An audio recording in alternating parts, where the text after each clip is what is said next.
Hey guys, before we jump into this episode, I just wanted to make a quick little update about the coronavirus. I know everyone is in different places throughout the world and everyone is being affected by this at some level. And I'm here in Israel. I think our government is doing a very good job taking care of this right now, all things considered. But yeah, wherever you are, I hope you're doing well. And I want to put out an episode about the coronavirus, but I feel like people also need a distraction and to listen to things about audio and things they love. So I'm going to put out this podcast episode as usual with Travis Ball. And I hope you enjoyed the episode. And I will hopefully make a coronavirus episode throughout this week as like a bonus episode. But I want to put out the content that will help you guys just get a distraction from this for a while, because, you know, we're living through really interesting and challenging times. And I hope we pull out of it as a society together I hope there are many silver linings to this, and I'll talk about this later. But in the meantime, hope you guys stay healthy and safe and are with loved ones, and enjoy this episode, my conversation with Travis Ball. All right, enjoy. Here it is. You're listening to Secret Sonics, a podcast exploring the creative side of music production.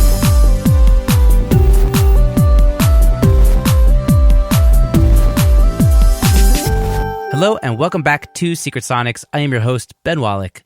My guest today is Travis Ball.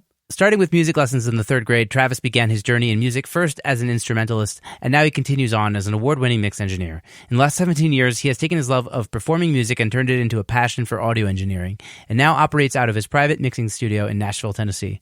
Since initiating his professional career as an engineer, Travis has mixed studio recordings for bands and artists of virtually every genre, with an emphasis in pop and rock. In addition to his studio work, Travis has also toured the world mixing front of house for Grammy-winning acts as well as emerging bands and artists alike.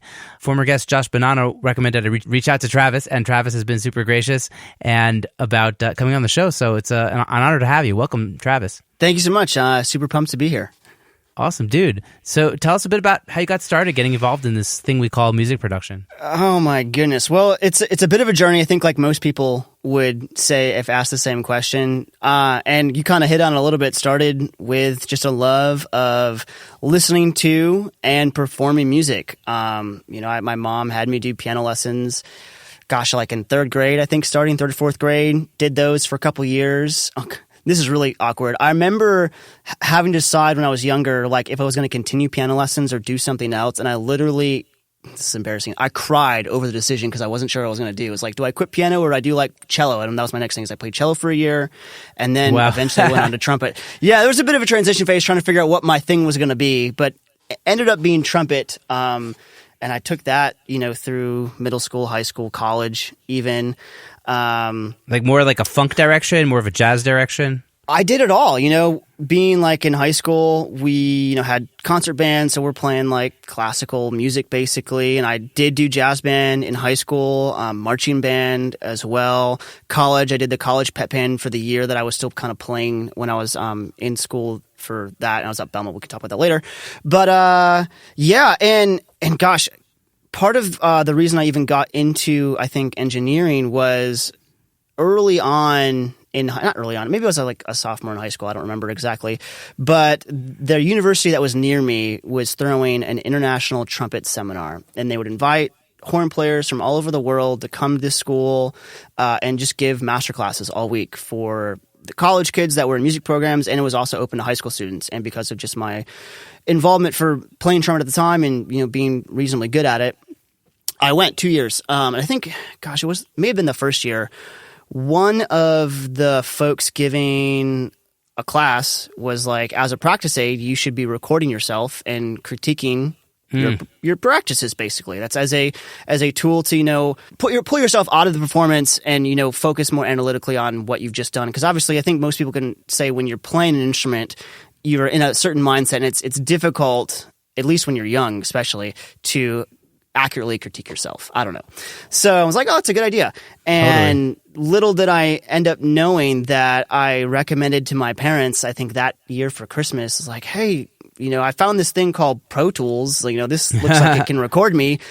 Can can we maybe make this my Christmas gift? And lo and behold, I got an M-Box 2 and like a AKG, gosh, what were those mics called? Like Perception microphones, as a really cheapo condenser. Yep. And that was kind of, that's the starting point, essentially. And from there, it's history. Not really. I don't know.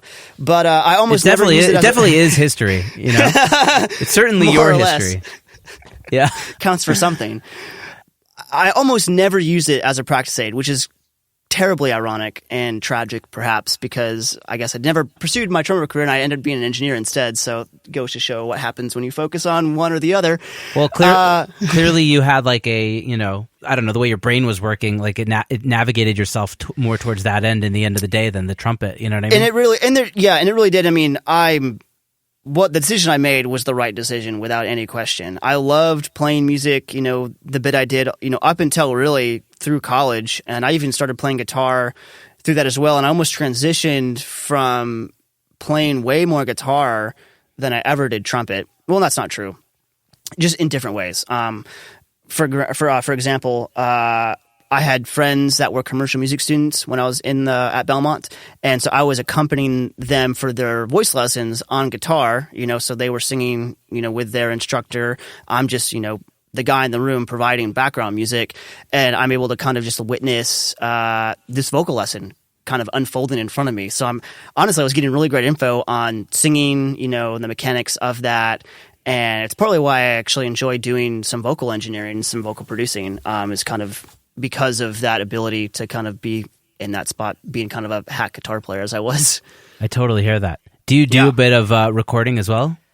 I used to, and then for a while I didn't, for the longest while, because I really wanted to focus on mixing. And now I'm beginning to do some more engineering, partly because I recently finished working on the tracking space that's next to my mix room, which I've had it since I had the current space that I'm in, but haven't really finished it to be ready to, service audio and pass signal between the rooms and things like that. But I finished that this year.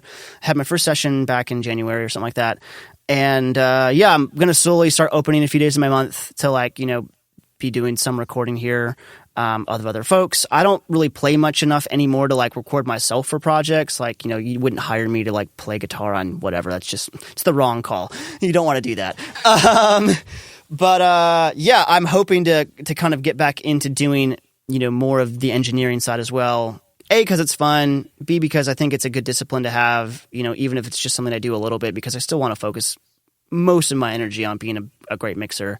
But I have a space that I can do that with. I might as well do something, make a little money. I don't know, make some great music. Awesome, dude. I want to get a bit into how you niche down into mixing and stuff like that. But before we do that, did you have an aha moment when you realized, I'm going to be doing this stuff for a long time? That's a good question. I think probably would have been maybe my second year at Belmont, a class called Audio 2. And it definitely is the class that begins to kick your butt a little bit if you're not really paying attention. You're in front of a big Neve legacy console, 48 channels, EQ, dynamics, gate, Q section. I mean, it's a big desk. And we have practicals on the desk. And if you can't nail your practical, you're going to fail the class. And I think I failed my first one. And I was like, oh, crap.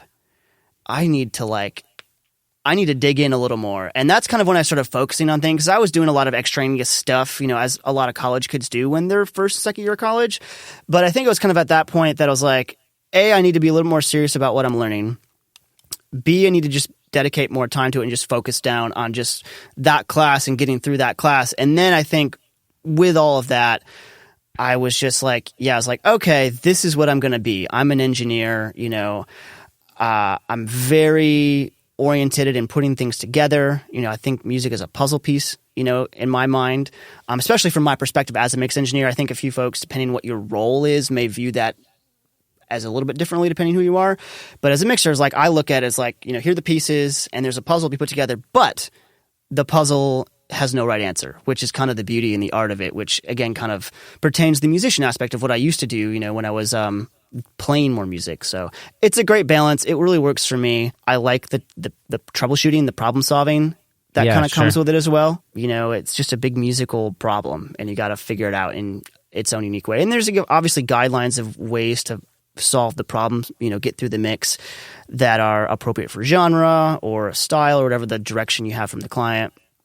But, I still believe that there really is no right or wrong answer on how to do it, and it's really all comes down to preference. And I think that's fine, that's why revisions are great. I don't know. I'm not sure what's going on. That's why revisions are great. That's why different Yeah. people have jobs as mixing engineers and whatever, because different people are right for different projects also. It's like, Yeah. Oh, so true. Gosh, there's things that, I like to say that I do mix a wide variety of genres, and I do, and I love being able to do that because I like a wide variety of music. But there are a few things that I'm probably not your guy for. Just because there's such specific stuff for that genre that it's just like, I could do it, but there's a good chance I'm not going to give you what you're looking for, and then you're just not going to be a happy client anyway. So it'd be good for both of us, or both me and the client, to admit that, if that was ever a situation that came up in, discussions.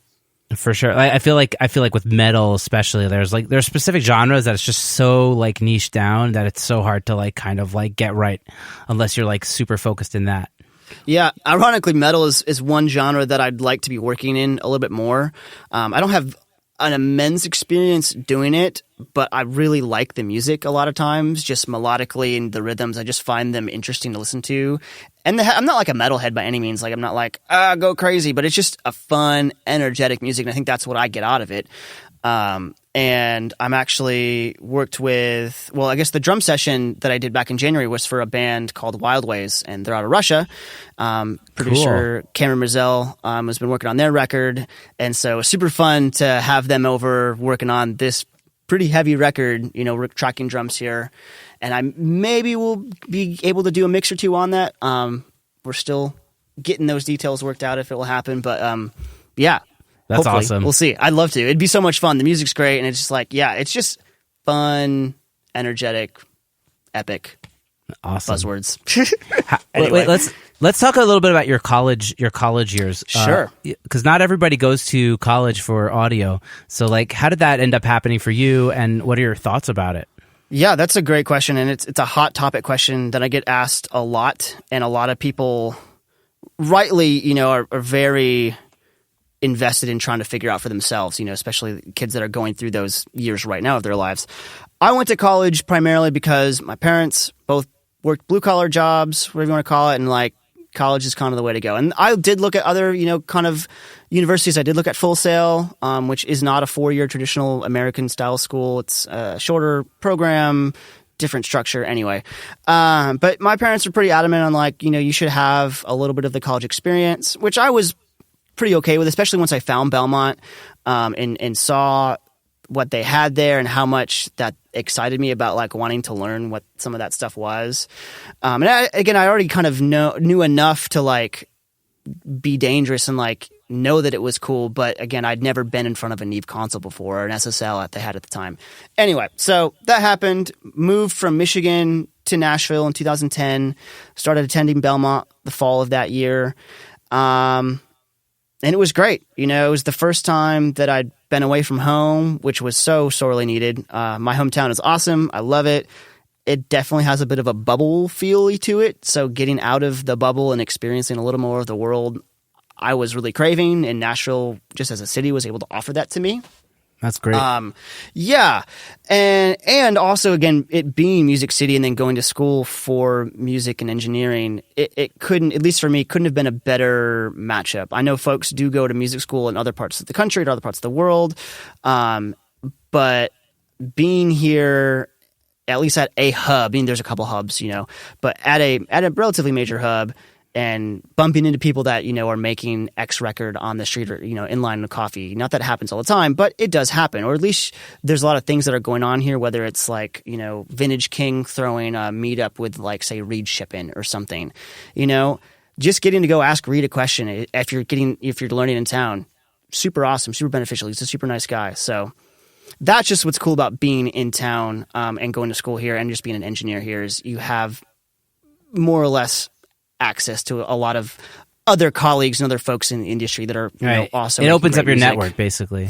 Yeah, and that's kind of what interesting too is the great thing about the internet is even if you're not in Nashville, you have the ability to talk with folks across the world. A great example, like you're in Jerusalem right now, and I'm in Nashville, Tennessee. Like, wild, right? How about that? You know, it's the internet, crazy. maybe it's amazing. Yeah. So it's definitely it's just a different situation. I think both are very valid, and there's again no right or wrong.